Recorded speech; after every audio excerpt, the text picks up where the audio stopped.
ഞാനൊരു കാര്യം പറയാം. ഡൽഹിയിലെ ആം ആദ്മി പാർട്ടിയുടെ പെർഫോമൻസ് എന്ന് പറയുന്നത് ഒട്ടും തന്നെ മോശമാണെന്ന് ഞാൻ ഇപ്പോഴും വിചാരിക്കുന്നില്ല. കാരണം അവരൊരു 44% വോട്ട് നേടിയിട്ടുണ്ട്. വിജയിച്ചു വന്ന ബി ജെ പിക്ക് 46% വോട്ടുകളാണ് കിട്ടിയിട്ടുള്ളത്.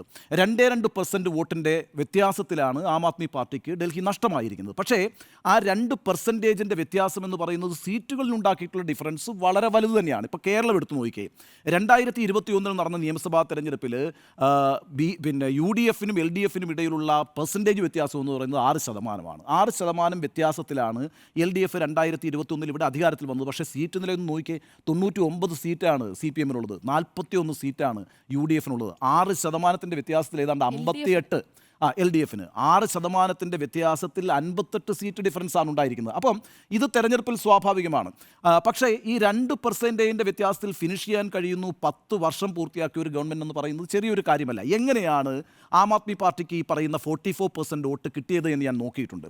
അതിനകത്ത് നമ്മൾ കാണേണ്ട ഒരു കാര്യമെന്ന് പറയുന്നത്, ദളിത് വിഭാഗങ്ങളും അതുപോലെ തന്നെ ന്യൂനപക്ഷ സമുദായമായിട്ടുള്ള മുസ്ലിങ്ങളും ഇപ്രാവശ്യം വലിയ രീതിയിൽ ആം ആദ്മി പാർട്ടിക്കൊപ്പം നിന്നിട്ടുണ്ട്.